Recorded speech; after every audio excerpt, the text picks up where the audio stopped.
Oke. Ya sebelumnya saya memang dulu itu kalau sama Katolik, saya mulai dari sini ya. Sama Katolik itu kan memang kayak musuh.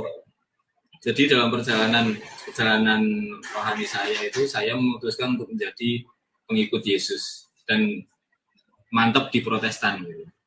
Nah, di dalam Protestan itu kan memang tidak pernah diceritakan bagaimana sejarah kekristenan. Yang saya tahu dulu kekatolikan itu sesat. Yang namanya agama Katolik itu sesat. Karena di Protestan itu kan banyak banget nih untean-untean kayak literasi yang menyerang Katolik, terus kayak pengajaran-pengajaran yang menentang dogma-dogma Katolik itu kan banyak banget. Nah, saya dulu ya memang dasarnya saya Protestan ya, saya percaya sama itu. Sampai pada akhirnya ada satu titik itu yang membuat saya berbalik untuk yang dibilang sama Om Erik tadi, agak menurunkan tensi kepada Katolik itu adalah ketika saya mendengar sejarah tentang kekristenan. Jadi kalau untuk teman-teman Protestan, khususnya saya ya, untuk teman-teman Protestan khususnya saya ya, mereka ingin belajar tentang kekristenan. Kalau mereka belajar tentang Bible atau Alkitab atau kitab suci, mereka akan menemukan banyak hal-hal yang bertentangan. Tapi ketika kekristenan diuntai secara sejarah dengan literasi yang benar, mau nggak mau, yang saya dapatkan adalah nggak bisa dibantah. Karena apa? Karena memang yang sering saya bilang di live-nya DKC kan, Yesus itu kan tokoh nyata di dalam dunia ini. Yesus itu bukan tokoh fiktif. Yang namanya tokoh nyata, pernah hidup di dunia, pasti punya sejarah. Nah, ketika saya memilih jadi Kristen, saya harus mencari kebenaran itu, kebenaran sejarah itu. Pada akhirnya saya mendengarkan untaian dari tim DKC dan ya nggak bisa dibantah gitu. Okay. Saya mau bantah gimana ketika sejarah diurai, ketika sejarah dibukakan, ajaran-ajaran Kristenan dari abad awal dibukakan, kita membantah dari mana gitu. Mungkin ada beberapa literasi yang bisa membantah itu, tapi ketika literasi yang membantah itu dipertemukan dengan sejarah yang ditulis dari awal, nggak bisa untuk membantah. Oke. Gini, Om Eko, fenomena di dalam media sosial ya, ini kan semakin mengerikan, baik antara para polemik oknum di dalam Protestan melakukan perdebatan dengan para polemik oknum non Kristiani. Itu menurutmu bagaimana? Ini kan polemik oknum-oknum Protestan dengan oknum-oknum polemik non Kristiani. Menurutmu bagaimana? Kalau dulu sebelum saya belajar tentang Katolikan, saya juga sering berselancar atau menyimak ya apologet, kalau dibilangnya apologet Protestan, ya yang sering direaksi tim DKC itu kayak Dedi Nadas dan sebagainya, itu saya dulu pengikut mereka gitu. Karena apa? Karena yang diuntai mereka itu membawa nama Tuhan Yesus dan Alkitab. Tetapi ketika saya tahu tentang kekristenan, saya belajar tentang Katolikan, ternyata apa yang diuntai mereka itu sama aja. Sama aja itu maksudnya gini, ketika polemikus Protestan menguntai sesuatu, itu sebenarnya caranya dan skemanya itu sama yang dilakukan dengan teman-teman saudara-saudara kita yang RT 6 gitu loh. Jadi 8. Tidak RT 8, jadi tidak ada titik temunya. Dan ketika iman itu diperdebatkan dengan dasar yang berbeda, saya menemukan percuma. Tidak ada manfaat yang bisa diambil di situ ketika saya belajar tentang Katolikan ya Om. Memang tidak ada. Yang terjadi di situ apa? Yang terjadi di situ ya cuma polemik dan pada akhirnya saling benci Om. Banyak orang-orang yang melihat perdebatan itu pada akhirnya saling benci. Terakhir kemarin yang sempat viral itu yang cewek masuk gereja Katolik bawa pisau itu. Ambil diminum aja nggak apa-apa. Ya. Terus? Itu kan sebenarnya gini, ketika polemikus Protestan dan polemikus RT 8 itu berdiskusi, mereka kan tidak tujuannya itu tidak ingin menemukan solusi. Mereka itu cuma ingin ini yang benar mana. Nah, ketika dasar yang berbeda ingin dicari ini yang benar mana, tidak akan pernah ketemu. Dan itu pada akhirnya ya percuma itu tadi. Oke, Nah, jadi song ya. Song, bisa dibilang song, tidak ada manfaatnya. Oke, ini sudah ada yang kepanasan loh. Nah. Tapi nggak usah dijawab, cukup iya. dibaca saja, nggak usah dikomentari. Oh, iya. Dia banyak kepanasan. Kenapa dia kepanasan? Karena lu seorang Protestan. Saya masih Protestan, saya belum Ini masih Katolik. Protestan, belum. Tadi saya mengatakan apa? Dia on the way menuju home sweet home. Home sweet home. Jadi jangan kepanasan. Oke. Itu pertanyaan pertama buat Eko kaitan polemik berdebat yang tidak berujung ya kok. Ya. Antara dua polemik ini. Sekarang begini kok. Oknum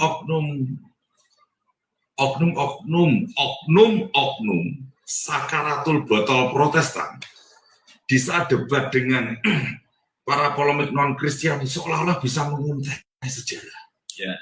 Begitu. Ya. Dan mau tidak mau, sejarah ini dikuak oleh DKJ Timur. Menurut kamu bagaimana nih sekarang para oknum-oknum polemik non-Kristiani sudah mengetahui kuncian historis kekristenan.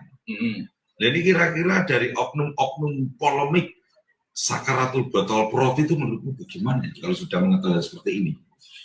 Gini, kalau yang tak lihat gini, sebenarnya apologet Katolik itu kan muncul baru-baru aja nih. Yes. Dan jauh sebelum itu sudah terjadi perdebatan antara Protestan dan saudara kita yang di seberang. Ya sama seperti yang saya bilang tadi, ketika itu tidak menemukan titik tengahnya, tiba-tiba ada apologet Katolik nih. Terus itu mengungkap semua sejarah.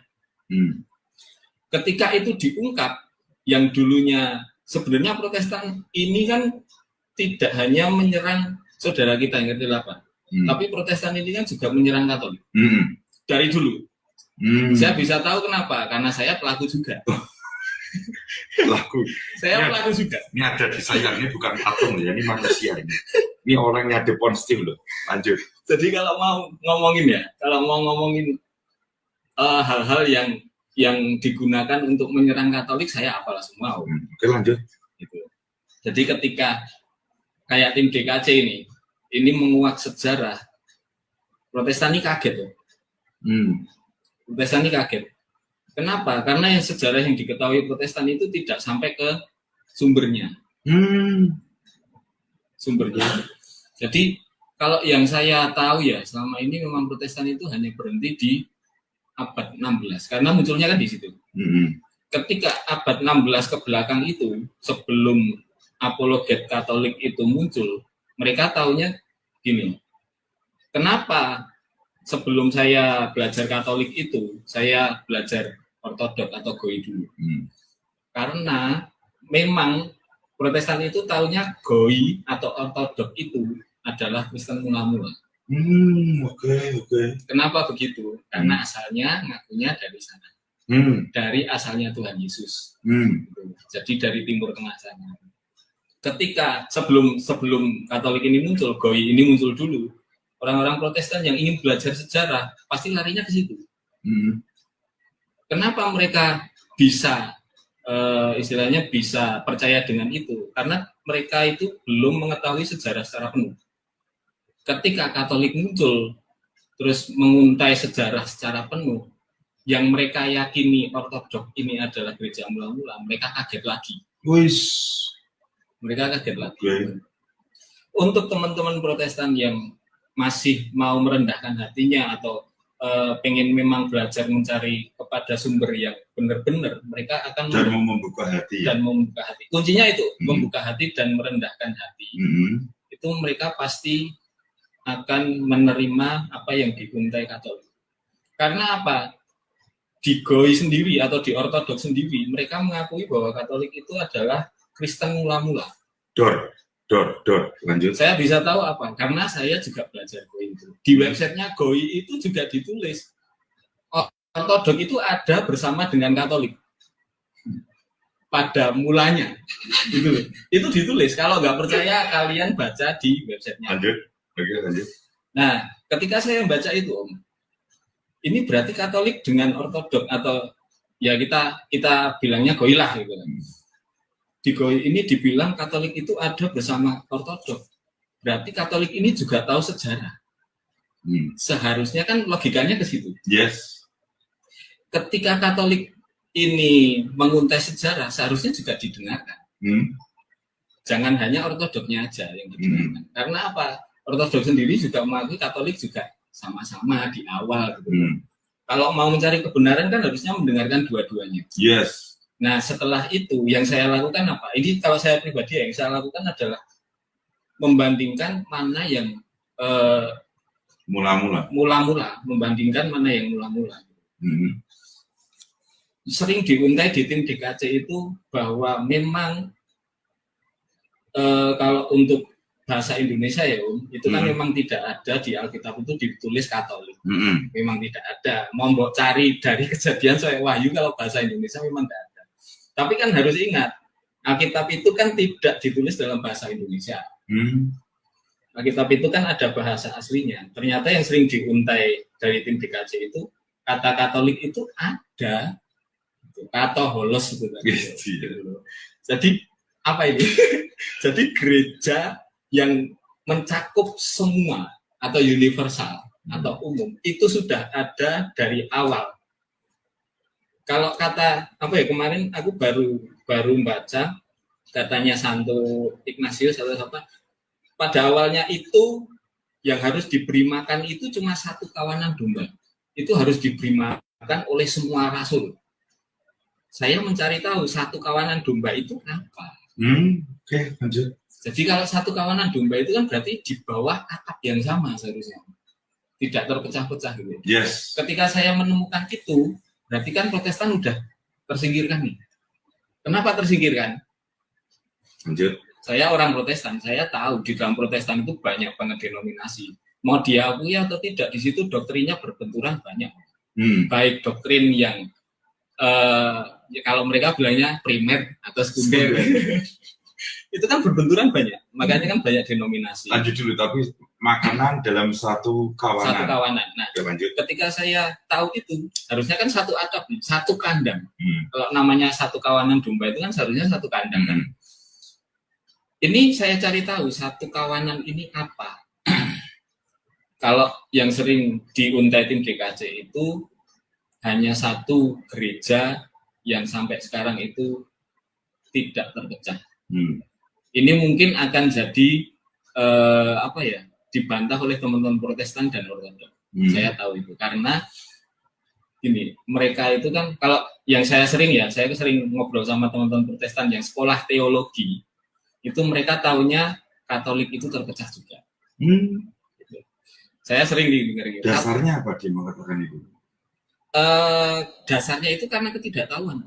Oke. Ketidaktahuan akan apa? Mereka tidak bisa membedakan antara denominasi dengan perbedaan di dalam Katolik. Kalau perbedaan di dalam Katolik itu kan sebenarnya bukan perbedaan doktrin atau dogma, tapi kan memang ada urdu tadi loh.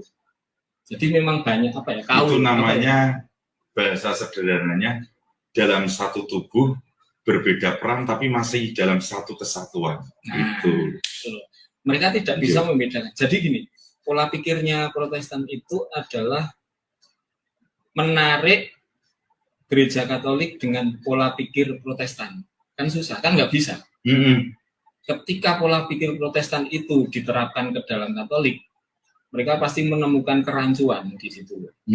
Jadi ngelihat kok di Katolik itu juga banyak urdu ya. Di Katolik itu mungkin ritusnya berbeda-beda. Itu dianggapnya perpecahan. Ih, keren nih. Memperdalamnya keren anak ini. Jos. Jadi Jadi itu dianggapnya perpecahan karena ada perbedaan. Tapi yang tidak diketahui oleh teman-teman atau saudara-saudara Protestan itu, tidak semua Protestan, oknum Protestan itu yang mereka tidak tahu adalah itu bukan perbedaan dogma. Saya dulu nggak tahu nih apa bedanya dogma dengan doktrin. Ketika saya cari tahu ternyata dogma dan doktrin itu ada di dalam Katolik dan itu diajarkan dan itu satu. Tidak ada perbedaan di tidak situ. Menjadi cemilan ya. Tidak menjadi cemilan. Gitu. Lanjut. Itu yang beda ketika dalam Protestan itu. Protestan kan seperti yang tak buat mainan itu yang saya buat itu kan. Aku kan bilang dalam Protestan itu nggak ada yang namanya dogma karena kan tidak punya kuasa. Yang menentukan dogma siapa kalau nggak punya kuasa. Jadi gitu. Ketika Protestan ngomongin soal dogma sudah pasti itu bukan dogma. Itu adalah doktrin. Jadi gini kok, cerita ini ternyata banyak teman-teman saudari-saudara Protestan kita, Protestanmu ya, juga saudari-saudara Protestanmu, saudari-saudaramu, juga oknum. Ternyata kaget ya, begitu diuntai sedetil serinci mungkin, dan mendengarkan di DKC itu kaget semua ya. Kaget. Jadi selama ini yang mereka anggap benar itu ternyata runtuh semua, Om. Tetapi kan gini, kalau seseorang itu diajar dari lahir ceprot sampai mereka dewasa diajari ini loh yang benar, itu kan tidak bisa langsung diterima. Kayak saya kemarin itu kan awalnya masuk DKC kan juga nyerang tipis-tipis gitu. Nah itu kan saya tidak bisa langsung terima. Jadi yang terjadi itu memang ada Protestan itu yang tidak bisa langsung terima, pada akhirnya mereka mendapatkan, oh ini yang benar. Pada akhirnya mereka merendahkan diri dan mau belajar. Tapi ada oknum-oknum Protestan itu yang tetap berpegang pada doktrin yang selama ini diajarkan. Apalagi kalau kita ngomongin soal sarjana teologi atau pendeta atau mereka yang merasa diri tahu tentang kekristenan, otomatis tidak akan bisa dengan mudah menerima itu.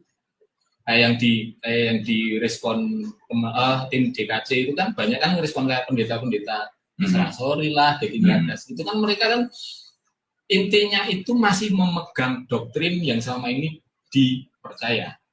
Cuma itu. Yang bisa merubah mereka siapa? Ya mereka sendiri. Nah, jadi ketika ada polemik oknum-oknum Protestan ini berpolemik, kalau aku yang sering aku bilang ke Om Erik memang harus diuntai terus sejarah ini. Karena apa? Di luar sana banyak saudara-saudara Protestan itu yang mencari kebenaran. Jadi ketika itu diuntai, mungkin mereka tidak vokal ya, secara online itu nggak vokal, mereka tidak pernah ikut nimbrung dalam komal, atau mereka tidak pernah masuk ke dalam live-nya DKC atau live-live Katolik yang lain. Tapi mereka itu nyimak banyak juga, teman-teman. Pada akhirnya mereka menemukan kebenaran. Sekarang kalau dilihat ya, di gereja Katolik itu banyak yang baptis loh. Dari Protestan itu masuk. Itu kan banyak loh sekarang. Itu sebenarnya bukan sekarang aja, dulu iya. Tapi sekarang ini masif. Masif banget. Teman-temanku itu ada beberapa juga yang pada akhirnya itu, oh iya. Baru kemarin aku ngobrol sama temanku. Itu dia penasaran soal Katolik karena apa? Karena aku sering cerita. Cerita apa? Cerita perjalanan gitu ya. Karena kan memang apa ya? Aku nggak mau kesaksian ini dulu, kan janji pun nanti. Gitu. Jadi intinya, ketika aku cerita perjalanan perjalanan iman tuh, bagaimana aku mencari kebenaran, pada akhirnya aku mantep. Oh ini kebenaran tuh ada di Katolik. Aku selalu cerita ke teman-teman sebenarnya. Ada 1-2 itu yang, kok kamu iso gitu ya? Kok kamu pada akhirnya kok bisa, yang tak bilang itu, memeluk musuhmu itu loh. Kok pada akhirnya kamu bisa berbalik 180 derajat dari dulu yang kamu itu tidak suka Katolik, sampai akhirnya kamu mau memeluk Katolik. Mereka penasaran dan aku cerita di situ. Dan pada akhirnya sedikit-sedikit mereka juga belajar. Tak arahinnya kemana? Tak arahinnya ke teman-teman apologet Katolik juga. Karena kan kalau dilihat secara kompeten, saya belum kompeten loh. Dan saya juga masih belajar. Cuma saya menyampaikan apa yang saya tahu aja. Literasi yang pernah saya baca, literasi yang saya catat gitu. Itu tak sampaikan semua. Dan mereka pada akhirnya penasaran dan mau belajar. Nah dari situ aku menyimpulkan gini, aku melihat teman-teman Protestanku itu banyak juga yang ingin belajar.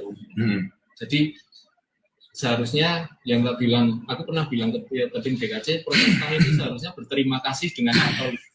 Karena apa?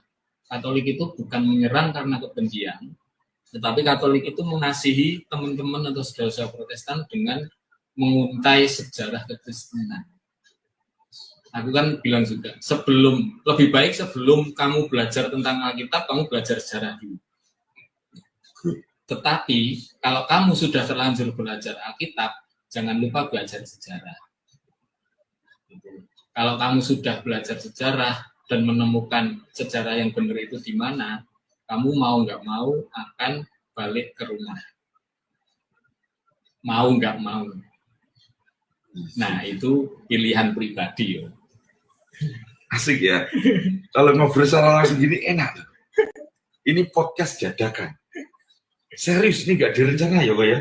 Nggak. Ya, tujuannya dia main. Tujuannya ngopi. Ini kopi nih. Sewaktu Eko datang ke rumah saya tuh masih teleponan Ria sama Om Viksero sama Mbak Suto. Terus tak potong, udah, aku tak tutup aja teleponnya. Aku tak buka koma, ngobrol-ngobrol. Oh ya Om, lanjut. Ini dadakan ini. Sebenarnya saya nggak mau karena nggak dibayar. Oke, kita lanjut. Umpan lambung ya, teman-teman ya. Saya tidak menerima tamu dulu ya, mohon maaf ya, mohon izin. Saya tidak menerima tamu dulu. Saya ingin memadatkan umpan lambung dengan Om Eko. Aku sebentar, aku tak mantau di YouTube, aman nggak gitu? Aman. Salve, shalom semua. Henry Newman siapa Om? Aku nggak tahu.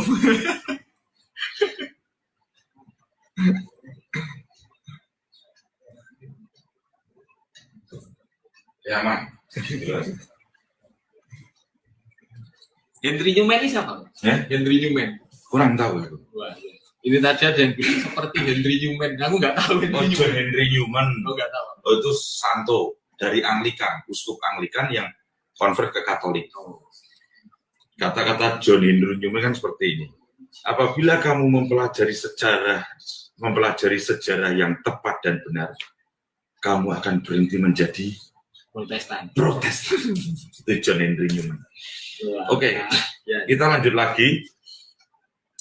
Umpan lambung saya agak menuki ya. Memang saya orientasi menuki terus ini. Karena dia pekat. Menyimak DKC sangat pekat. Yang di live chat, jangan baper. Tidak boleh baper. Dengarkan saja. Ini jari diapakan kok? Dimartirkan. Itu yang kalau yang nyerang-nyerang nggak usah ditanggepin, nggak apa-apa. Dan siapkan apa kok? Sesajen. Makanan yang enak di mulut dan nyaman di perut. Lanjut. Gini kok. Tadi umpan lambung yang pertama, yang kedua begini kok. Kenapa para oknum-oknum polemik sakaratul botol Protestan ini ya? Itu kok kenapa selalu karena dirimu Protestan? Kenapa selalu incerannya PMPI? Paus, Maria, Patung, dan Purgatori. Patung, Maria, Paus, Purgatori, PMPP, P3M. Kenapa itu? Silakan. Kalau yang saya lakukan dulu memang 4 itu yang selalu menjadi incaran teman-teman oknum Protestan. Kenapa? Karena di dalam Protestan itu tidak ada ajaran itu. Jadi di dalam Protestan itu tidak ada ajaran tentang Mariologi, tentang keutamaan Petrus, tentang patung. Nah ini patung ini sebenarnya yang kalau ketika saya tahu ini sebenarnya yang paling konyol. Terus tentang purgatori, di Protestan tidak ada pengajaran itu. Nah ketika itu dipercaya sama teman-teman Katolik, otomatis mereka akan tidak terima. Karena apa? Mereka tidak menemukan secara literal atau eksplisit di dalam Alkitab. Gitu loh. Ketika mereka mencari tentang sebenarnya ada, tapi mungkin ketutup karena doktrin loh. Contohnya kita ngomongin soal patung gitu. Ya. Kita ngomongin soal patung yang saya anggap ini paling konyol di dalam Protestan tentang Katolik ini soal patung sih. Yang sering di Komal sebelah itu sampai apa DP-nya itu fotonya itu nyembah apa patung. Itu sebenarnya paling konyol gini loh. Patung itu kan seni ya Om ya. Patung itu kan seni. Yang harus diketahui adalah gini, patung itu tidak pernah disembah oleh Katolik, itu harus dipegang dulu. Kenapa saya bilang seperti itu? Setelah saya belajar, ternyata Katolik itu tidak pernah menyembah patung dan tidak ada ajaran di Katolik itu harus menyembah patung. Katolik itu memakai patung sebagai wujud penghormatan, kalau setahu saya, wujud penghormatan kepada pribadi yang ada di situ. Kenapa saya anggap konyol? Di dalam Alkitab itu ada tabut perjanjian. Ketika saya menyadari itu konyol banget. Kalau kita megangnya gini, Allah Bapa tidak menyuruh kita membuat patung, melarang kita membuat patung. Tabut perjanjian itu apa? Itu ada malaikatnya, ada kerupnya. Kan dibilang kan, janganlah kamu membuat patung yang menyerupai apapun di atas bumi, di langit, atau di bawah bumi. Berarti kan semuanya nggak boleh. Itu kan sebenarnya belum utuh ini, Om. Yang tidak boleh itu adalah ketika kamu membuat ini semua dan menjadikannya itu Tuhan dan kamu sembah. Di Katolik itu kan nggak pernah ya yang namanya dibuat patung dan menjadikannya Tuhan. Karena apa? Umat Katolik itu nggak pernah yang namanya meminta kepada patung itu. Keren. Yes. Sama seperti halnya orang Yahudi ketika mereka menghadap tabut perjanjian. Kalau dilihat ya, mungkin ya sekarang kalau orang Protestan ini melihat orang Yahudi dulu, masih ada tabut perjanjiannya, mereka akan bilang mereka nyembah berhala orang Yahudi. Kenapa? Mereka sujud di depan. Kiblatnya kan itu. Yes. Imamnya itu mempersembahkan sesuatu di situ loh. Iya, mantap. Gitu. Ketika umat Protestan ini sekarang itu melihat kalau tabut perjanjian masih ada, melihat orang-orang Yahudi, mereka pasti ngomong mereka menyembah berhala, padahal itu perintah Tuhan untuk membuat tabut perjanjian. Pertanyaan saya dulu gini, kalau Tuhan melarang membuat patung, kenapa Tuhan menyuruh membuat tabut perjanjian? Itu kan pertanyaan. Jos. Lanjut. Itu kan pertanyaan. Ketika Tuhan melarang membuat patung, kenapa Tuhan menyuruh membuat tabut perjanjian? Ketika saya belajar, saya menemukan bahwa Tuhan itu juga memakai sarana yang kelihatan. Karena apa? Karena manusia ini keren. Karena manusia ini kalau kita apa ya kayak dibilang kita hanya Roh Kudus, kita hanya Tuhan yang nggak kelihatan, kita nggak bakal ngerti. Harus ada apa ya kalau bahasanya harus ada sesuatu yang bisa dilihat. Karena manusia ini clue tandanya itu. Karena manusia kan bukan cuma makhluk rohani, tapi juga makhluk duniawi ini manusia, hidup di dunia gitu. Sebentar. Kamu nggak malu? Kamu pendeta bocil, tak katain bocil kamu.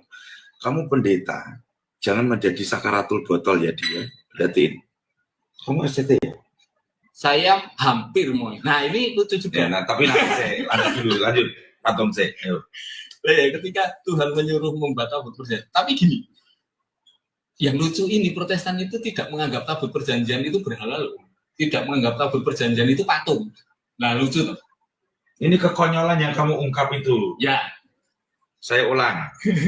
Protestan tidak menganggap tabut perjanjian baru yang ada malaikat kerupnya itu tidak dianggap patung. Tetapi menghujat Katolik menyembah patung. Gas. Jadi Protestan itu tidak menganggap tabut perjanjian yang ada kerupnya itu patung, tetapi ketika umat Katolik itu sujud di depan patung dan dia berdoa bukan kepada patung ya, dia berdoa di depan patung, dianggapnya itu menyembah berhala. Ya. Kan konyol.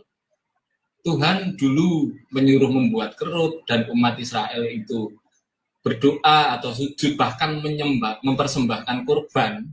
Itu kan juga kiblatnya ke situ, patung. Kalau mau diomongin patung, tabut perjanjian itu patung. Iya. Karena dibuat dari bahan yang ada di dunia. Baik itu emas atau apalah, itu kan ada bentuknya. Jadi ketika kekonyolan ini yaitu ketika umat Protestan bilang Katolik menyembah patung, mereka melupakan bahwa Tuhan juga berkenan kepada tabut perjanjian untuk menjadi tanda Tuhan ada di situ. Jadi tabut perjanjian itu Tuhan berkenan di situ. Jadi di mana, bahkan gini, di mana ada tabut perjanjian Tuhan ada di situ. Kalau mau total menjadi Protestan, protes itu tabut perjanjian. Protes. Kenapa kok Tuhan Allah Bapa kita ini berkenan kepada patung? Mampus kau. Ya, diputer guling pikiran sama Iko ya, oknum-oknum Protestan Sakaratul Batal diputer guling sama Iko. Ini Protestan loh. Lanjut. Pertanyaan itu tadi, kenapa kok Allah Bapa kita itu berkenan kepada tabut perjanjian yang ada kerupnya? Di dalam tabut perjanjian itu benda semua, Om. Roti mana? Terus dua loh batu, tongkat, itu benda semua. Kok enggak kalian itu ngomong gini, kok kamu menyembah roti mana? Kok kamu menyembah dua loh batu? Kok kamu menyembah tongkat? Dor. Wes, cukup dengan ekon lu, Protestan ini. Tumbang lu, nggak usah banyak coba. Lanjut kok. Kok nggak ngomong gitu? Kalau mau total jadi Protestan, ya proteslah itu, Tuhan Allah itu. Kok Tuhan Allah berkenan kepada tabut perjanjian yang dalamnya juga ada benda-benda gitu. Coba tanya ke Tuhan. Kan katanya bisa dengar Roh Kudus nih. Mungkin dijawab. Bisa mendengar Roh Kudus. mungkin dijawab langsung gitu. Lanjut. Tapi ya memang gini loh. Ya itu tadi, manusia itu juga makhluk visual gitu, yang membutuhkan benda untuk menggambarkan Tuhan, untuk menggambarkan kasih Tuhan, menggambarkan kasih karunia Tuhan. Ketika saya belajar, kenapa kok pada akhirnya itu dibuatkan patung Bunda Maria, patung Tuhan Yesus, itu kan sebenarnya untuk membantu umat Kristen untuk mendalami imannya. Ketika umat Kristen itu melihat Bunda Maria, melihat Tuhan Yesus, mereka melihat karya keselamatan. Mereka melihat, Tuhan itu juga berkenan kepada manusia. Jadi Tuhan itu juga bisa berbuat yang melampaui akal pikiran manusia. Terdasar itu. Keren. Lanjut. Jadi yang saya lakukan adalah saya mengosongkan dulu pikiran saya dan saya belajar. Ternyata doktrin yang selama ini saya pegang di Protestan itu tidak benar. Itu soal patung aja udah seperti itu. Jadi yang saya dapatkan adalah ketika kita misal saya masih memegang doktrin, saya memang tidak akan pernah bisa belajar kebenaran. Karena apa? Doktrin yang di dalam Protestan itu buatan manusia semua. Buatan manusia semua. Kenapa? Karena ajaran kebenaran itu sudah ada sebelum Protestan. Keren. Ngopi dulu. Dor. Tos. Karena ajaran itu sudah ada sebelumnya. Gereja itu didirikan Tuhan Yesus dari awal dan Tuhan berjanji untuk menjaganya. Kalau selama 16 abad itu pada akhirnya Martin Luther ada dan itu baru ada kebenaran, berarti selama 16 abad Tuhan tidak bisa menjaga gerejanya. Pertanyaannya, Tuhan Yesus tidak menepati janji.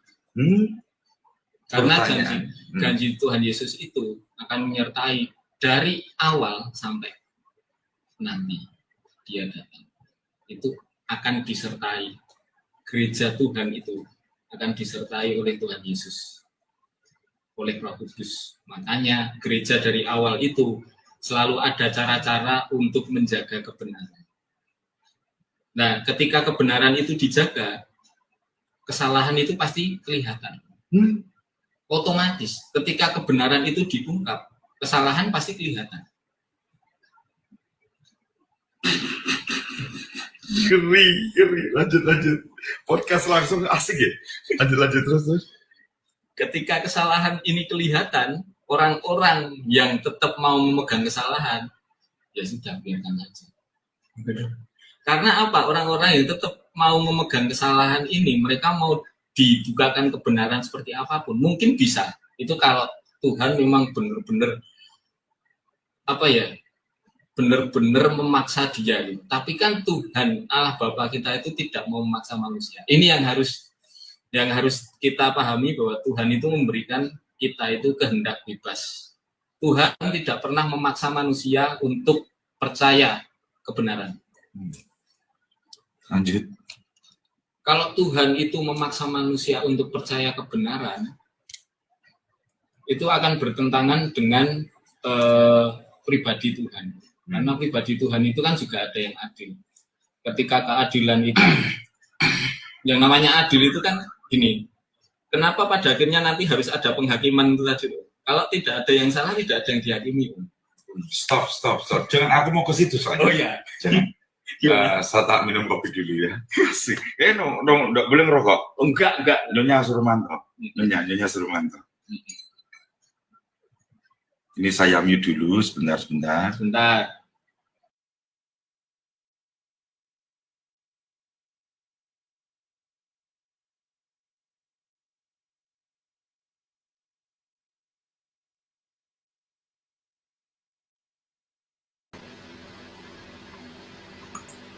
Keren ya, sangat keren ya. Kok ngeri. Teman-teman mohon maaf, aku lari sana sini karena aku posisi live di ruang tamu, piranti laptop di belakang. Oke, saya tutup lagi.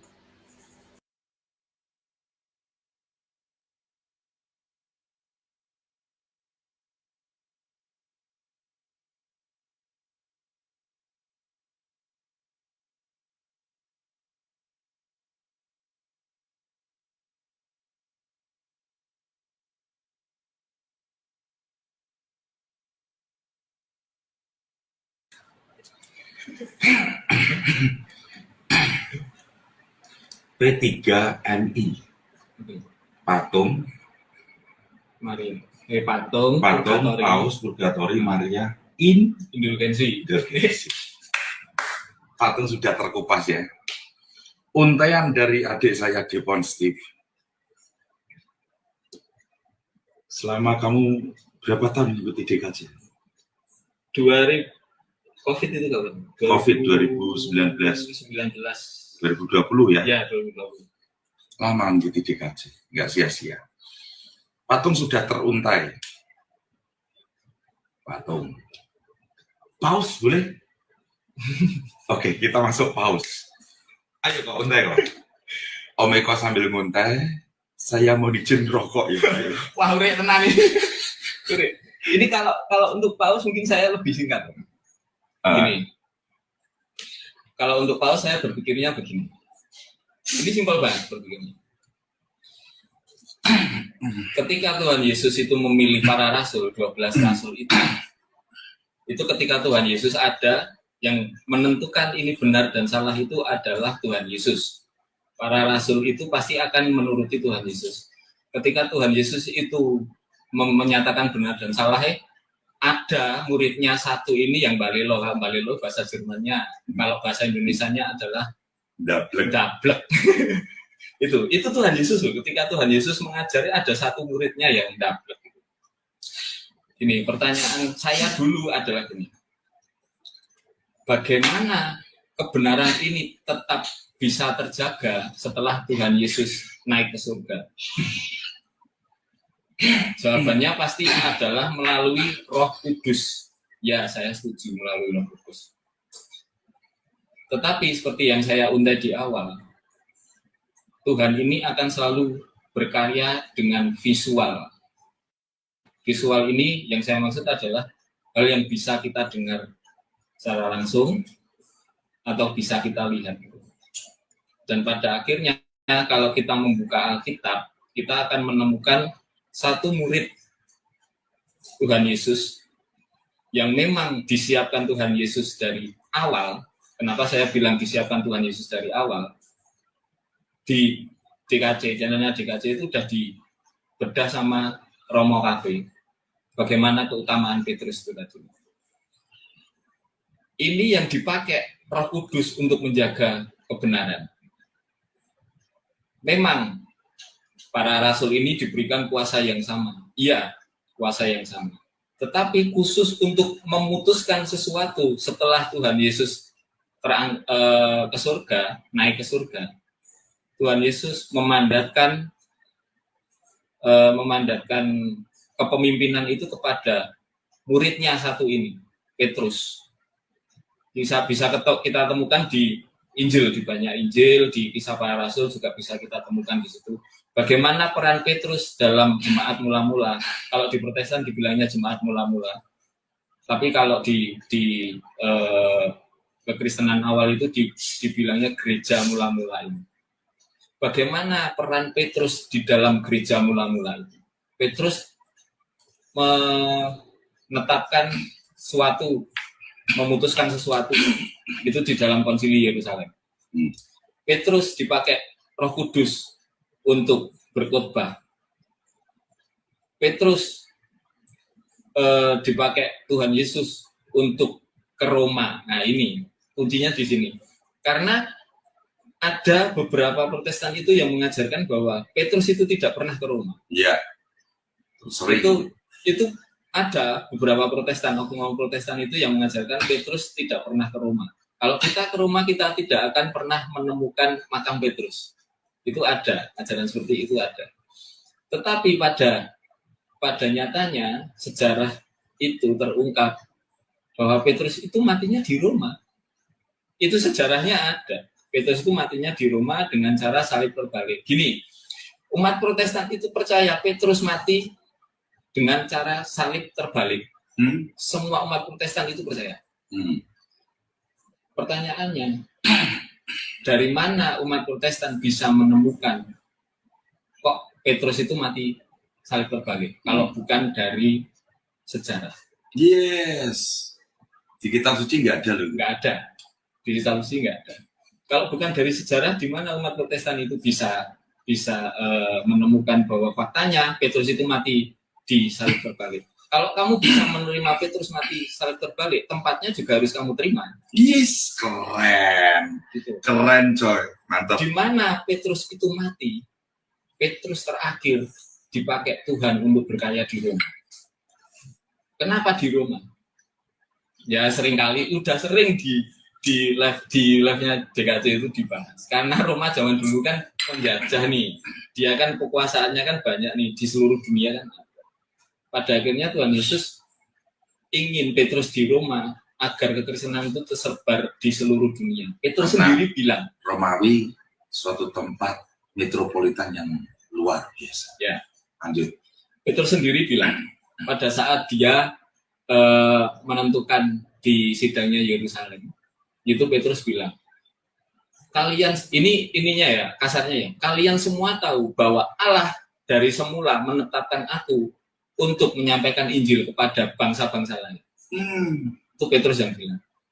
Dan digenapi ketika Petrus ke Roma, kekristenan tersebar di seluruh dunia. Kenapa? Pertanyaan saya dulu gini, kok harus di Roma pusatnya? Yang saya temukan adalah janji Tuhan Yesus, aku akan mendirikan gerejaku di atas batu karang ini. Di atas batu karang ini kan berarti batu karang itu menjadi fondasi. Yes. Yang namanya fondasi itu kan pasti di bawah. Ya. Yeah. Itu nyambung di tadi. Kenapa Petrus matinya di Roma? Kalau Petrus matinya di Roma, itu pasti dimakamkannya di Roma. Dan pada kenyataannya, di atas makam Petrus itu didirikan gereja. Didirikan gereja. itu menepati janji Tuhan Yesus. Di atas Petrus, gereja Tuhan Yesus didirikan. Nah, sampai sekarang, ini pertanyaannya, setelah Petrus mati dan para rasul semuanya mati, apakah kebenaran hilang? Ajaran tentang kebenaran hilang? Jawabannya adalah tidak. Karena para rasul itu juga punya murid. Yang harus diketahui itu. Para rasul itu juga punya murid. Uskup-uskup Katolik pertama. Uskup-uskup Katolik. Gitu. Dan ada fakta sejarah yang membuat aku gini. Oh benar ini, ternyata memang Petrus itu dan penerusnya itu menjadi yang utama di dalam kekristenan. Fakta sejarahnya apa? Ketika itu Yohanes masih hidup, ada sesuatu yang terjadi di gereja mana? Korintus. Di gereja Korintus. Gereja Korintus itu tidak bertanya kepada Yohanes. Yang ada di Efesus. Yang ada di Efesus. Itu masih hidup. Ya. Tetapi bertanyanya atau meminta keputusannya kepada Roma, Paus Roma saat itu Clemens ya. Clemens, betul sekali. Paus Clemens. Dan yang pelajaran yang saya ambil gini. Ketika Yohanes itu masih hidup dan ketika Paus Clemens itu turun tangan untuk mengatasi di Roma, di Korintus, ini loh karakter Tuhan Yesus yang ada di dalam Yohanes ini. Yohanes tidak protes. Yes. Yohanes nurut apa yang dikatakan Clemens. Kalau Yohanes itu adalah seorang Protestan, Yohanes pasti ngomong, aku ini muridnya Tuhan Yesus masih hidup. Aku ini lebih tahu daripada Clemens. Itu yang dilakukan Yohanes kalau Yohanes itu Protestan. Tetapi apa? Yohanes tahu. Karena memang Tuhan Yesus itu menentukan Petrus dan penerusnya ini menjadi yang utama. Makanya Yohanes mau nggak mau harus merendahkan hatinya, membuka hati dan merendahkan hatinya untuk manut apa yang dikatakan gereja di Roma. Saya tambahin kok, kenapa Yohanes kok tidak frontal menjadi Protestan protes? Karena tadi yang kamu ceritakan, sejak awal Tuhan telah menunjuk Petrus. Di situ Yohanes sudah tahu posisi. Sudah. Nah, padahal di saat Yohanes hidup, itu setelah Petrus kan Linus. Ya. Setelah Linus Anakletus. Itu masih hidup semua. Dan terakhir, setelah Anakletus adalah Clemens. Itu Yohanes tahu terat itu. Tahu mengenai hierarki. Ya. Kamu tambahkan di saat kebangkitan Tuhan Yesus dari makam. Dan Yesus bangkit ini.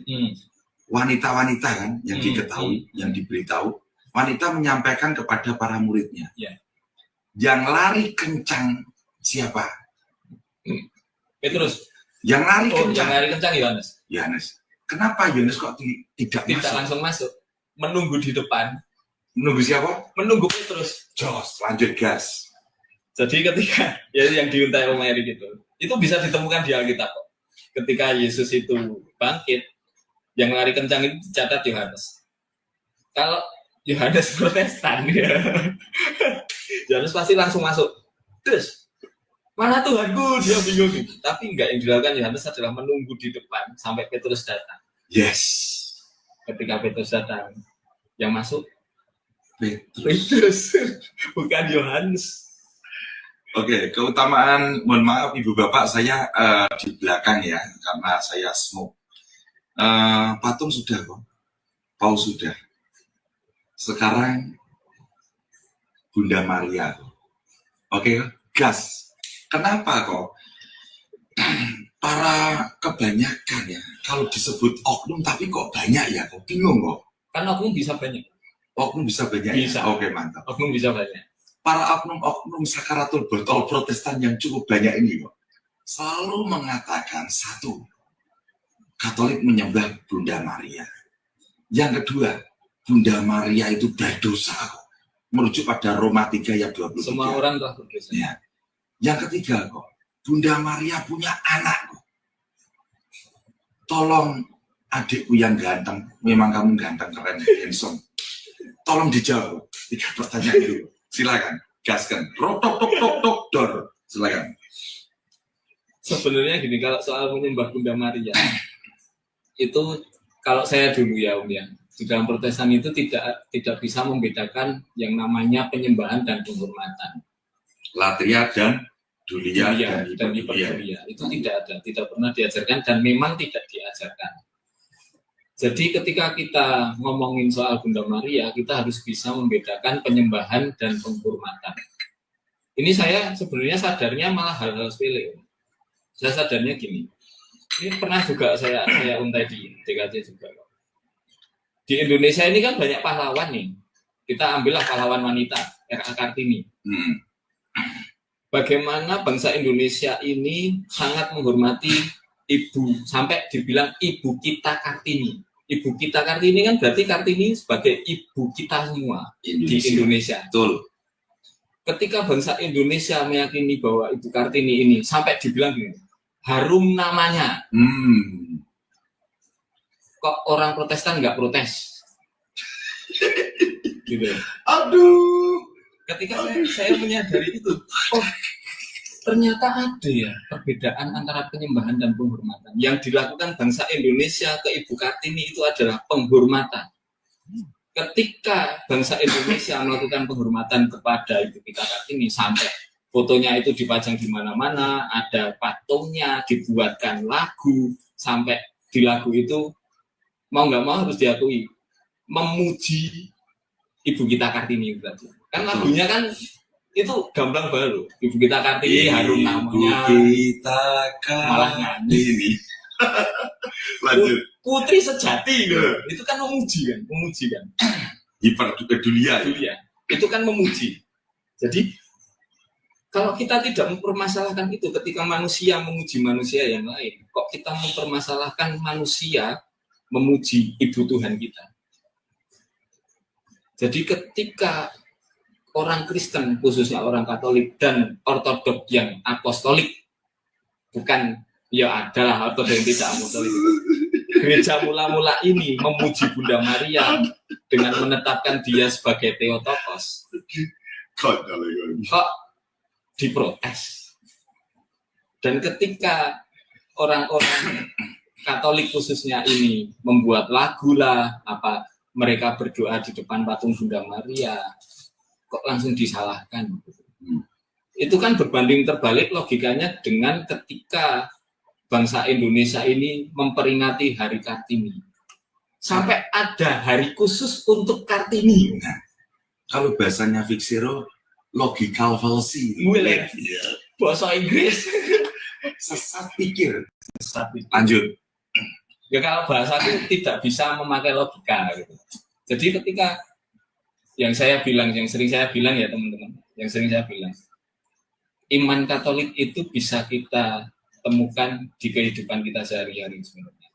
Kita ngomongin Ibu Kartini, Bunda Maria ini, kita bisa menemukan itu ketika bangsa Indonesia memuliakan Ibu Kartini. Bedanya apa? Bedanya di dalam Katolik itu diajarkan yang namanya dulia, hiperdulia, dan latria.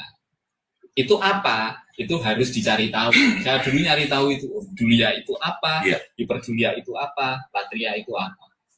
Dan ketika saya mencari tahu itu, ya ternyata tidak bertentangan dengan kebenaran. Kenapa Bunda Maria itu dihormati dengan cara hiperdulia? Karena memang Bunda Maria itu adalah manusia satu-satunya yang imannya itu tidak dimiliki manusia lainnya. Tidak dimiliki manusia lainnya. Kenapa? Alkitab mencatat. Karena ketika taatan satu orang, seluruh manusia ini jatuh ke dalam dosa. Dan karena ketaatan satu orang, manusia, ini kasarnya manusia diselamatkan. Kalau yang saya tangkap adalah Bunda Maria ini adalah contoh iman yang sempurna. Iman manusia yang sempurna. Iman seorang manusia yang sempurna ini kita bisa temukan di dalam Bunda Maria. Karena apa? kalau Bunda Maria, ini nyambung ke tadi, kalau Bunda Maria ini berdosa, gimana ya caranya ya? Kalau Bunda Maria ini berdosa, dia tidak akan pernah dipilih, kalau bahasanya Protestan, dia tidak akan pernah dipilih Tuhan untuk melahirkan firman. Kenapa kok saya bisa bilang seperti itu? Kalau dianggap Bunda Maria ini berdosa ya, yang namanya kekudusan dan dosa ini tidak bisa menjadi satu. Sesuatu hal yang kudus, apalagi firman Tuhan, harus berada di tempat kudus. Sama seperti tabut perjanjian. Tabut perjanjian lama itu kan sama sekali tidak ada orang yang bisa mengotak-atiknya gitu. Itu kan dijaga sama Tuhan. Dan sama juga halnya ketika Bunda Maria itu dijaga oleh Allah Bapa. Yang membuat saya sadar itu ketika kemarin Romo Cafe itu ngajar ini, menguntai soal ini. Keselamatan itu bukan hanya ngomongin soal manusia diselamatkan. Manusia diselamatkan ketika mereka sudah berdosa. Tetapi keselamatan itu juga dilakukan Tuhan, menghindarkan manusia dari dosa. Contohnya apa? Ketika Om Erik anaknya ini mau pergi. Om Erik tahu di sana itu ada bahaya. Pastikan Om Erik ngomong sama anaknya, jangan pergi dulu, kamu di rumah dulu, karena nanti di sana itu kamu akan celaka. Gitu. Bunda Maria seperti itu. Allah Bapa dan Bunda Maria itu seperti itu. Jadi ketika Bunda Maria ini mau melangkah, itu Allah menjaganya dengan cara menjaganya dari dosa. Sebelum Bunda Maria itu jatuh ke dalam dosa, seperti anaknya Om Erik tadi di sana mendapat celaka, itu dijaga dulu. Dari awal sampai akhir. Ini yang tidak pernah diajarkan oleh Protestan. Keselamatan itu adalah menyelamatkan dari dosa. Jadi tidak pernah diajarkan bahwa menyelamatkan itu menghindarkan dari dosa. Padahal namanya menyelamatkan itu kan bukan bicara kita menolong orang yang tenggelam, tapi mencegah orang itu tenggelam, kita juga menyelamatkan. Yes, Swiss. Gitu. Keren. Itu yang dilakukan Allah Bapa kepada Bunda Maria, dan pada akhirnya ketika gereja menyadari itu sebenarnya sudah dari awal itu diajar oleh para rasul dan ditetapkan bahwa Maria itu tidak berdosa. Karena apa? Karena itu tadi, tabut perjanjian lama dijaga. Tabut perjanjian lama ini kan tipologi dari Bunda Maria. Yes. Kenapa kok tipologi dari Bunda Maria? Yang ada di dalam tabut perjanjian itu adalah tipologi dari Kristus. Yang ada di dalam tabut perjanjian itu apa? Roti mana? Roti mana itu Yesus ngomong, akulah roti kehidupan. Dua loh batu itu ngomong soal firman. Yesus itu firman. Tongkat itu bicara soal imam. Yesus itu imam besar. Ketika lanjut. Ketika tabut perjanjian lama itu dijaga, begitu juga dengan Bunda Maria dijaga. Karena Bunda Maria mengandung Kristus. Ketika Bunda Maria mengandung Kristus, kalau Bunda Maria berdosa, tidak akan pernah bisa terjadi. Karena kekudusan tidak bisa bercampur dengan dosa. Yang konyol lagi ada Protestan, oknum Protestan yang mengajar, yang dikuduskan cuma rahimnya.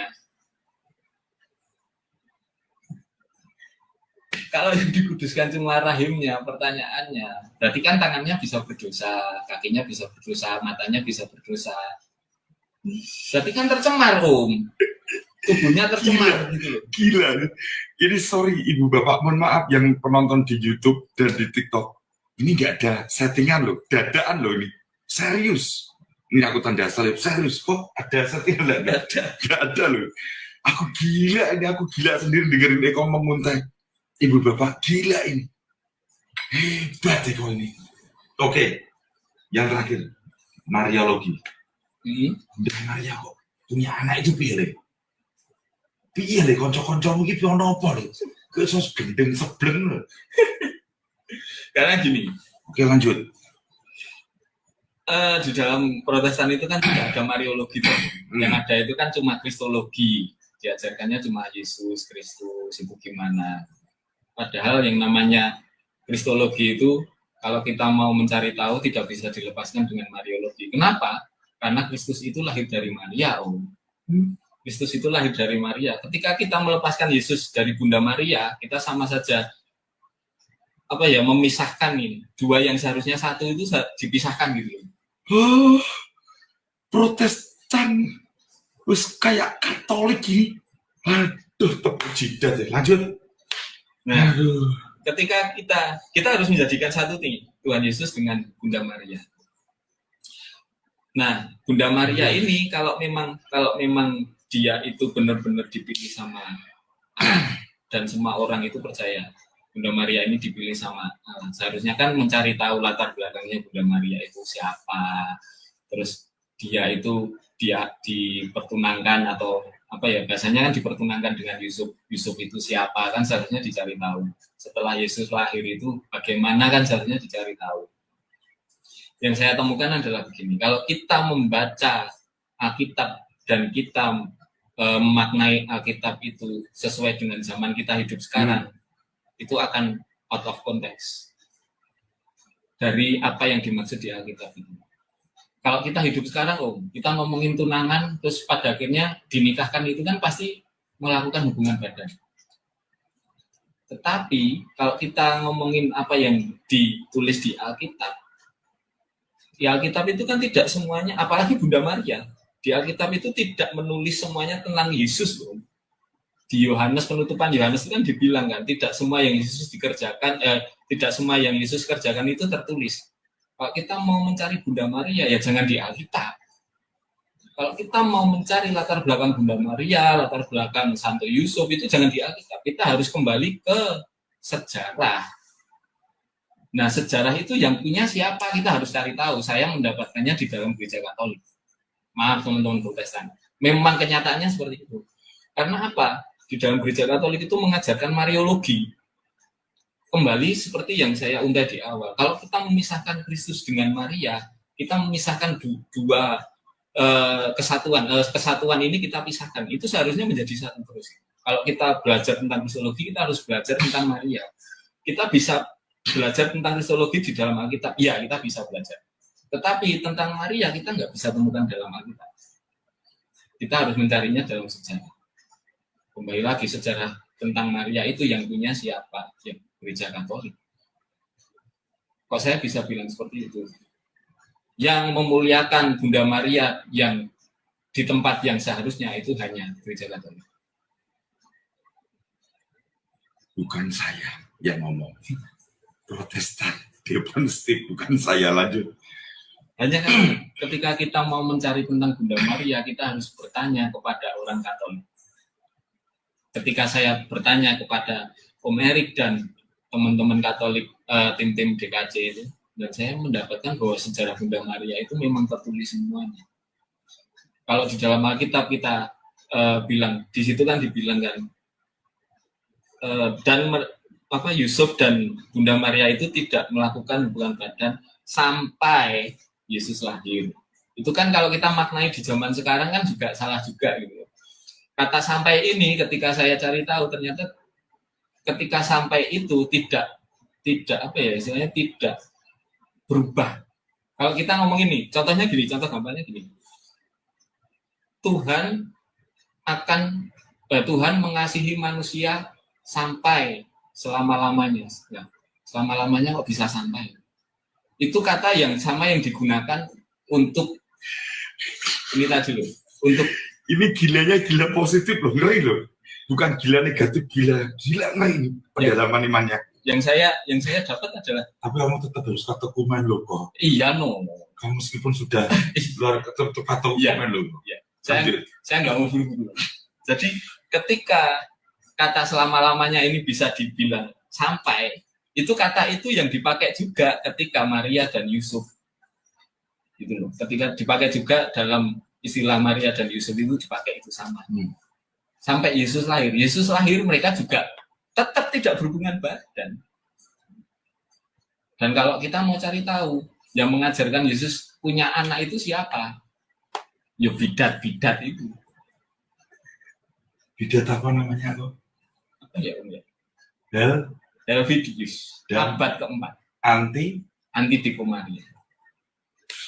Itu sebelum gereja skisma udah dianatema. Berarti gereja mula-mula ini percaya bahwa Bunda Maria itu tidak punya anak selain Tuhan Yesus. Itu dipegang dari gereja mula-mula. Nah, pada abad 9 kok akhirnya ada yang ngajar. Abad keempat yang sudah dibuang ini diambil lagi, diajarkan lagi. Kenapa orang Protestan percaya? Karena orang Protestan sudah kehilangan warisan iman. Sudah kehilangan sejarah. Apa kok? Dor. Ya ampun, kok sebentar. Tadi saya ada undang langsung ke Sambarilan, padahal bagus banget mau saya sampaikan ke kamu. Ya, nanti masih kaitannya Bunda Maria kok. Yang pertama gini, masih Bunda Maria ya kok ya. Tadi kan kaitan Bunda Maria, kita menyembah Bunda Maria sudah kamu jawab kok ya.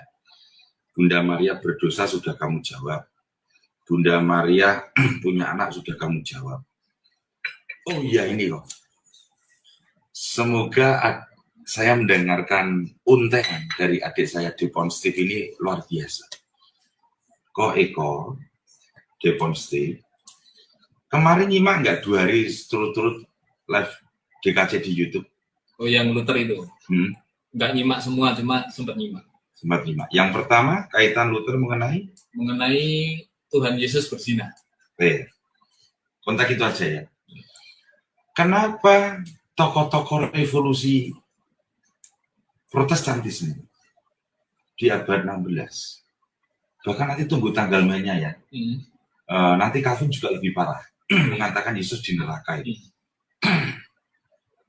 Kenapa tokoh-tokoh Protestantisme revolusi abad 16 ini kok berani memframing Tuhan Yesus? Yang Luther mengatakan Yesus berzina, Calvin mengatakan Yesus ada di neraka.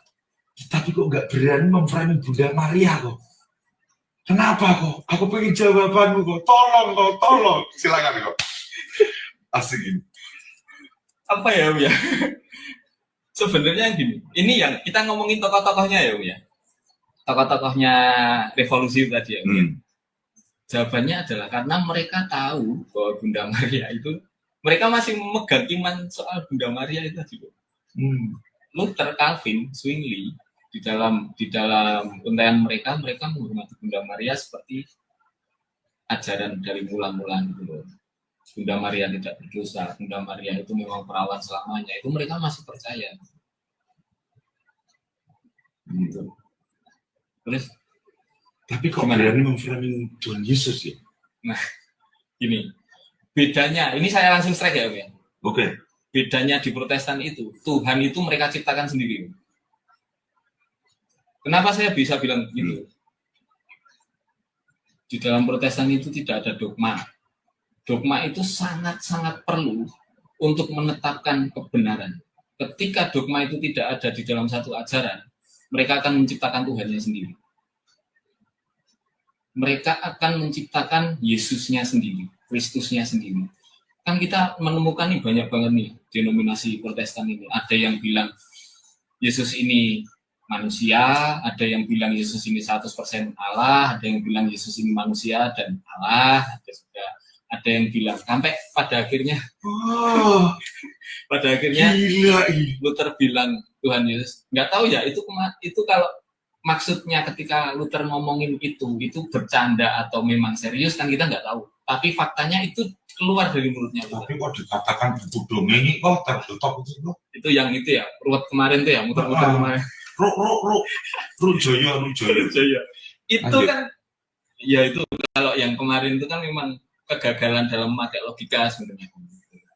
Jadi ketika itu keluar dari mulutnya Luther, yang ngomongin Yesus berzina, entah itu serius atau itu bercanda, itu tidak patut dibilang kalau Tuhan Yesus berzina. Jadi kenapa sampai pada akhirnya Luther bisa ngomong seperti itu? Karena tidak ada dogma pun.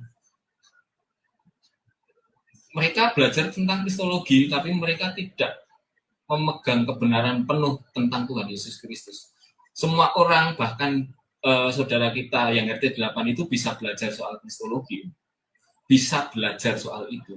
Tetapi untuk mengetahui kebenaran penuh ini kita tidak boleh sampai hanya berhenti di belajar, tapi kita harus benar-benar mendalami yang namanya dogma dan iman tadi.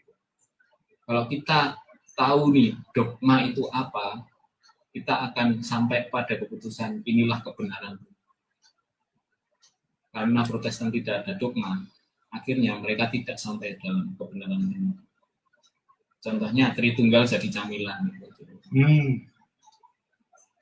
Allah Bapa loh, Allah Bapa jadi camilan. Jangankan kita ngomongin firman Allah ya, Allah Bapa yang dari awal itu dipercayai bahwa itu Tritunggal, di dalam Protestan itu jadi perdebatan. Kita contoh di situ aja, kan berarti menciptakan Yesus sendiri tepat ya. Bukan cuma Yesus, Allah Bapa mereka ciptakan sendiri. Wah, malam ini kita dapat daging empal, bro. Empal semua nih, bro, podcastku, bro. Podcast cara lesehan.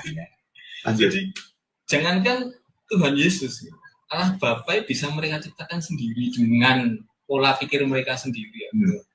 Kita ngomongin Tritunggal lah. Tritunggal itu ketika diurai satu Protestan dengan Protestan yang lain mungkin bisa beda. Tritunggal bisa beda dengan bermacam-macam. Contohnya ini, contohnya ini, contohnya ini, gitu. Dan kita tidak bisa menemukan ini yang benar mana, ini contoh yang benar mana, ini kita nggak bisa menemukan. Pada akhirnya itu akan sampai pada cuma asumsi. Kita percaya karena kita mengasumsikan. Asumsi. Kita percaya karena kita mengasumsikan Allah Bapa ini Tritunggal. Jadi itu bahaya gini. Kita percaya Allah Bapa Tritunggal karena asumsi. Berbeda dengan kita percaya karena Allah Bapa Tritunggal karena dogma itu. Dogma itu adalah kebenaran yang sudah ditetapkan Tuhan Yesus melalui Roh Kudus yang diputuskan oleh penerus Petrus. Itu namanya dogma. Gila anak. Kalau asumsi, kita bisa mengasumsikan Tritunggal ini dengan berbagai macam hal. Telur lah, matahari lah, apalah itu asumsi semua. Gitu. Kalau mau belajar soal Tritunggal, ya kita harus belajar dogma, jangan belajar asumsi. Dogma itu yang saya bilang tadi, dogma itu cuma dipunyai oleh gereja awal. Gereja awal itu apa? Katolik. Kalau kita mau belajar Tritunggal, kita tidak mau menciptakan Allah Bapa, kita harus belajar dogma dari Katolik soal Tritunggal. Kalau kita belajar dari Protestan, iya kita percaya Tritunggal, tapi nanti jadinya asumsi. Saya, please, saya boleh ambil satu request ya. Nah, pertanyaannya bagus sih, Bro. Apa nih bacanya? Di siapa nih? The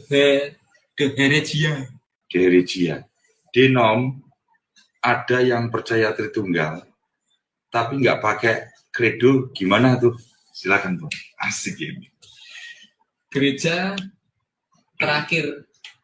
Protestan terakhir di mana saya berpelayanan itu percaya Tritunggal, tapi di dalam ibadahnya tidak pernah yang namanya kredo itu diundang.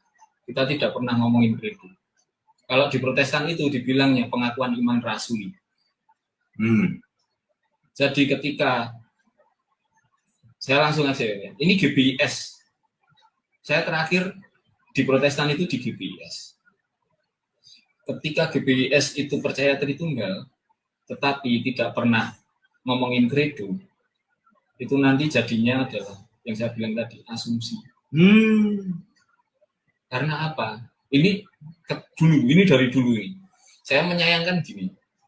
Kenapa ya di dalam Protestan itu tidak pernah, di dalam ibadah itu, tidak pernah yang namanya pengajaran soal Tritunggal. Dan pada akhirnya banyak teman-temanku Protestan itu yang entah itu nyebrang ke RT8 atau entah itu ikut ke sekte-sekte yang tidak percaya Tritunggal itu banyak. Karena apa? Tidak pernah diajar soal itu. Wong kita diajar pun itu kadang juga ada yang ngeyel, tetap lari gitu. Apalagi kita tidak diajar. Kredo itu penting sebenarnya. Untuk apa? Ya, untuk membedakan Kristen dan bukan Kristen. Kredo ini kan juga banyak nih, versinya kan banyak. Di dalam Protestan itu kan dibilangnya kan am. Ini salah satu contoh yang fatal. Di dalam Protestan itu kan dibilangnya am. Saya dulu nggak tahu nih, am ini apa. Tapi yang saya tahu dulu di Protestan, am ini adalah bahasa Melayu yang artinya umum. Itu. Artinya umum itu kan sama dengan universal. Pada awalnya kredo ini dibuat dengan memakai istilah Katolik. Kok bisa diganti am? Saya cari tahu. Ya memang harus diganti am untuk menutupi Katolik. Kalau tidak diganti am, setiap pengakuan iman rasuli Protestan ngomong, saya percaya kepada gereja yang kudus dan Katolik, mereka pasti bertanya di dalam alam bawah pikirnya, kok Katolik ya? Kok Katolik? Harus diganti am untuk menutupi istilah Katolik. Wong diganti am aja, ada orang-orang yang mencari kebenaran dan pada akhirnya kayak saya menemukan bahwa am itu seharusnya Katolik gitu. Jadi memang terjadi ini tadi memang terjadi, ada Protestan itu yang percaya Tritunggal tapi tidak mengenal kredo. Saya pernah nih ngobrol sama beberapa teman yang mereka itu sekolah teologi gitu. Saya nyampaikan, kamu tahu pengakuan iman rasuli? Mereka nggak tahu. Karena apa? Di gereja mereka tidak ada pengakuan iman rasuli yang dibacakan setiap ibadah. Tapi ada juga memang Protestan yang masih memakai pengakuan iman rasuli, memang ada. Tapi di dalam pengakuan iman rasuli mereka memang berbeda kata-katanya. Cukup. Patung, Paus, Maria, sudah clear 3 poin.